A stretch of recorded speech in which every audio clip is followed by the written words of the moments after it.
Good afternoon. Today I'm going to be reviewing the Spinnaker Boettger limited edition. This watch is available from spinnaker-watches.co.uk for £500. So firstly, let's look at the box that the watch comes in, and then I'll talk you through the other items one gets with the piece. So the Spinnaker Boettger comes in this pelican style case. As you can see, it's secured with a lock and also two catches. So I'll show you the interior.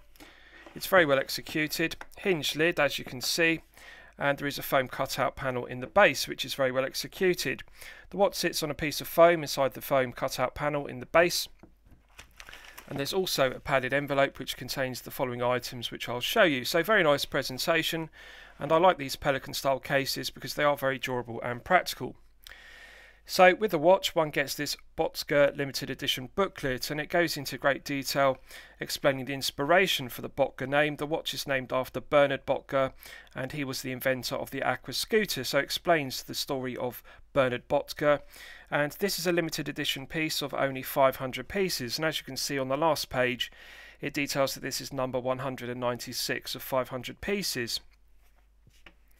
One also gets this owner's instruction manual. It is basic, but there are clear, concise diagrams, and the instructions are in English, and it details the operation of the Boettger and also the movement used, which is the Miyota caliber 9015 automatic.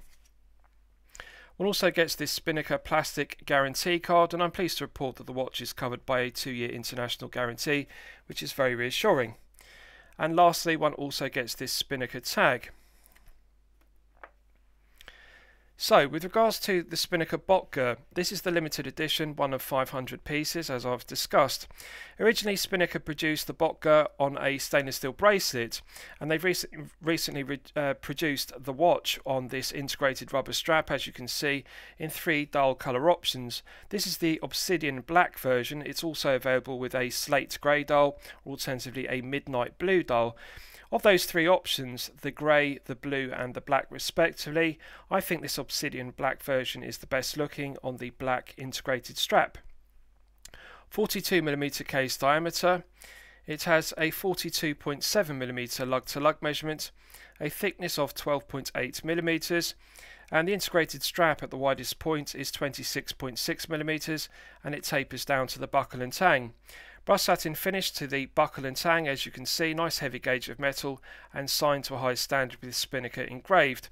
I like the angular profile of the buckle and it's very aesthetically pleasing.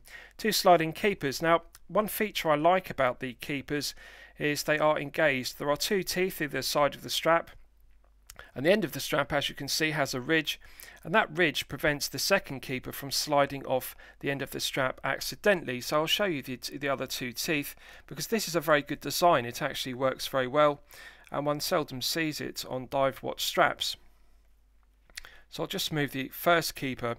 If you look closer, you can see there are 2 teeth either side of the end of the strap, and the first keeper engages in between those 2 teeth, and that prevents the first keeper sliding out of position. And as I've discussed, the second keeper is free to slide, but it engages with the ridge in the end of the strap, so both are secured. It's smooth on the top side, which is very aesthetically pleasing, but textured on the underside.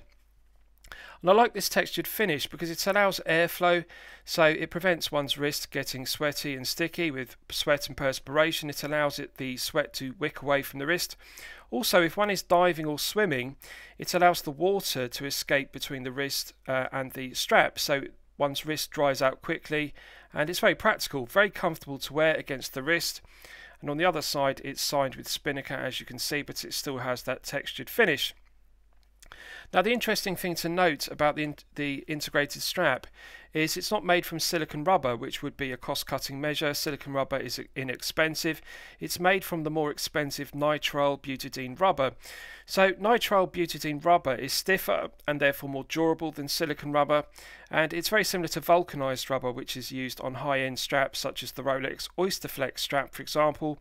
And I think that Spinnaker deserve full credit for taking the more expensive option of nitrile butadiene rubber rather than silicon rubber. Very nice fit to the integrated lugs. As you can see, the curved profile of the ends of the strap fit the integrated lugs very well.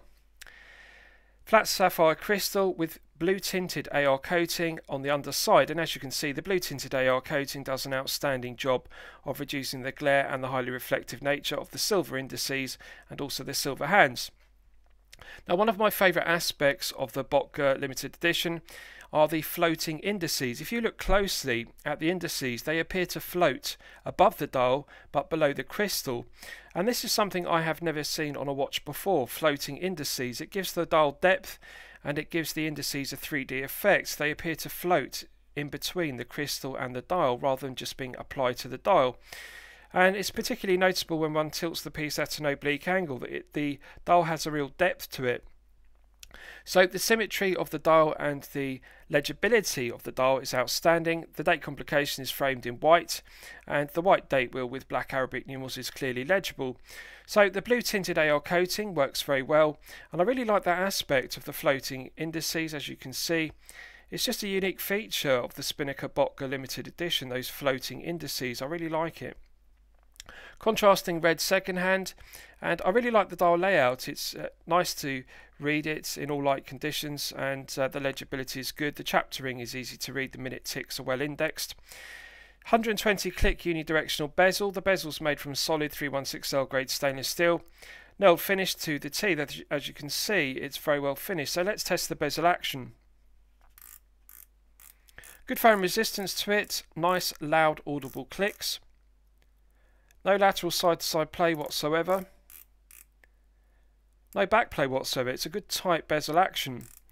It feels even all the way through the 360 degrees of rotation. So I like it. It feels similar to a Steinhardt Ocean 1 in terms of its resistance and the heavy ratcheting feeling of the mechanism. I'll just check the alignment. Perfect. The loom pip and triangle align perfectly with a 12 o'clock triangle index on the dial. So very well executed bezel, and Spinnaker deserve full credit for producing a very well finished bezel, but also the action of it is very good. The crown is solid stainless steel, no coinage finished and signed with the Spinnaker brand logo. Let's test the action. Very smooth. Characteristic pop of the Miyota caliber 9015 movement. It pushes the winding stem out of the movement with a spring-loaded action, and it's very smooth, silky smooth thread action. It does need some torsion, it does have some resistance, but the threading is smooth, and I actually like the feeling of it. It feels solid. So in the first position, one can manually wind the movement to top it up to its maximum 42 hours. It's an absolute pleasure to manually wind it to build up the tension in the mainspring. Pulling it out to the first click position is the quick set date complication position. If you look closely at the date window, you can see the quick set complication works as one would expect. Pulling it out to the second click position hacks the movement, and I have now stopped the second hand dead, so one can set the time precisely to the second. Absolutely silky smooth. The Miyota 9015 has a lighter resistance to the gearing than the Seiko NH35A or the Sellita SW200-1. It's a very silky smooth movement, and I like the quality feeling of it. It feels very good, and it's an absolute pleasure to set the time. Pushing it back in, it's got a nice positive click, and that restarts the movement. As you can see, the contrasting red second hand begins to sweep around the dial once again. So I'll just screw it back down. Immediate thread pickup. This is a very well executed crown, and I think Spinnaker deserve full credit for this. The screw down crown provides an effective hermetic seal to 300 meters of water resistance, as does the screwed down case back. The case back is made from solid 316L grade stainless steel, engraved to a high standard with the Spinnaker brand emblem, and also engraved around the circumference with the specification of the piece. Low profile case back, very flat and smooth to wear on the wrist, and therefore very comfortable to wear for long periods of time. So it's a very well executed screw down case back. Right, so I'll give you a wrist shot and you can see how it fits on my 8-inch wrist.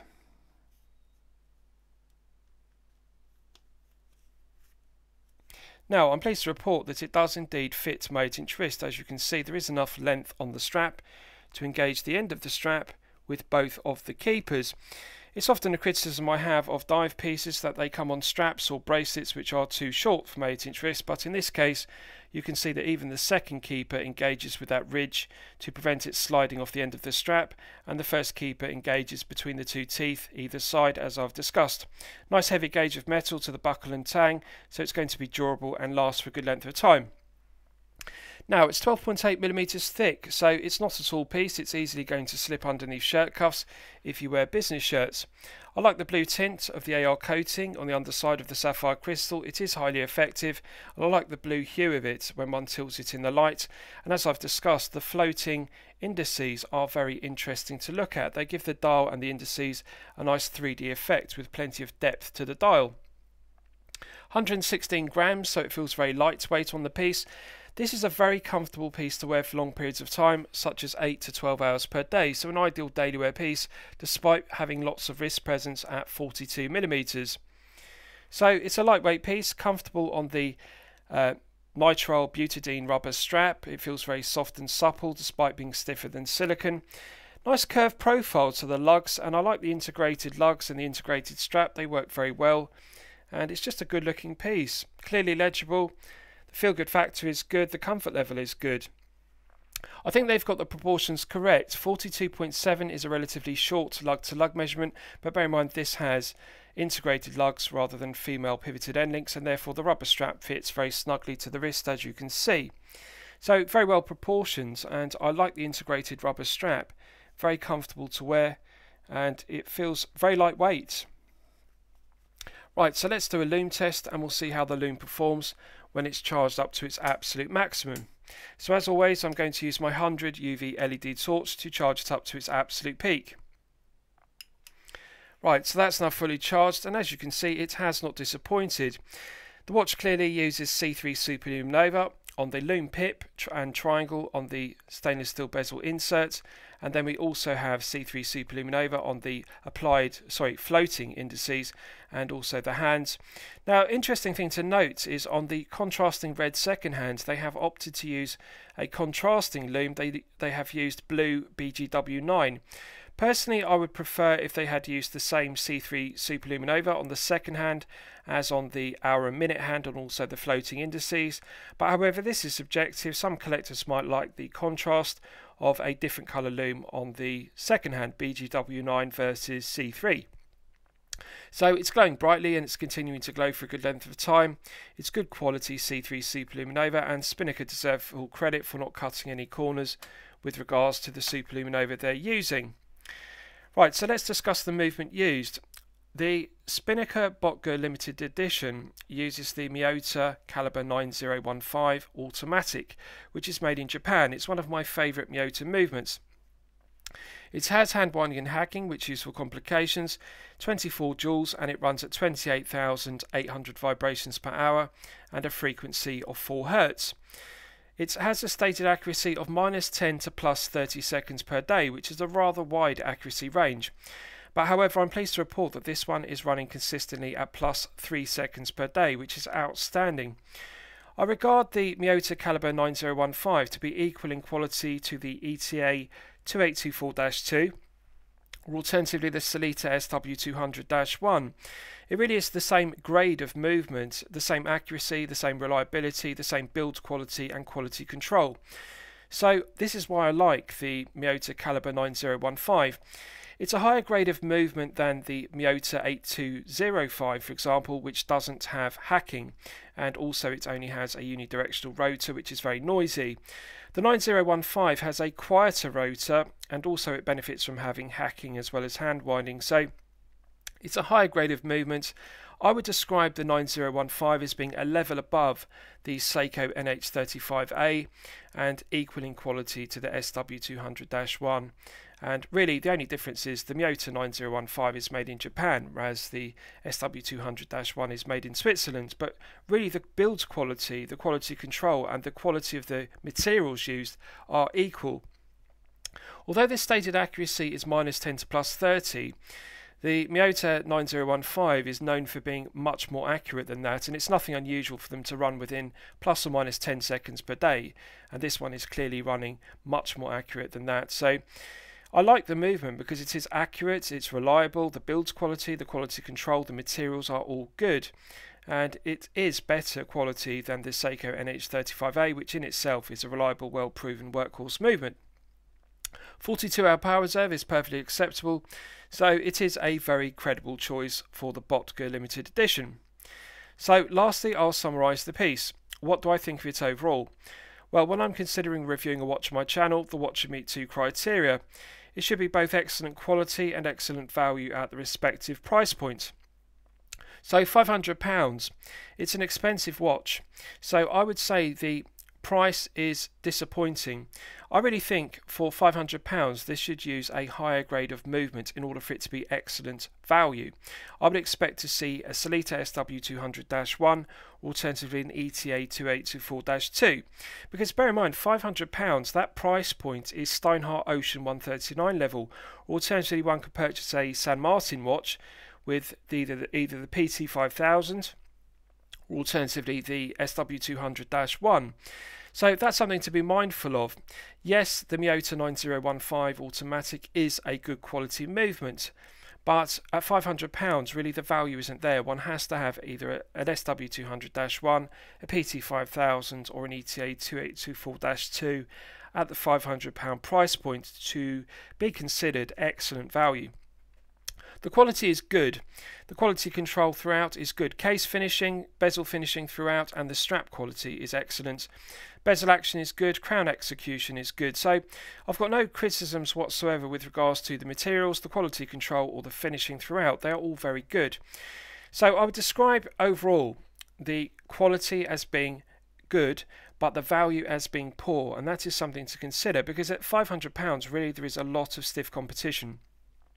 And really, if one is weighing this up against the Steinhardt Ocean 139, alternatively a San Martin such as the 019, they are better watches. The PT5000 and the SW200-1 respectively, they are better movements, higher grade. The PT5000 is made in China, but it has been regulated and observed at the Glashütte Observatory in Germany as being within chronometer limits, so I would say that the PT5000 is a higher grade of movement than the 9015, and of course the SW200-1 is a Swiss made movement, so one has to factor that in. Overall, I'm going to recommend it to you for your consideration, but I think you need to consider the competition at the £500 price point. So I hope you've liked my review of the Spinnaker Boettger limited edition. Please feel free to post your own comments below the video. Thank you very much.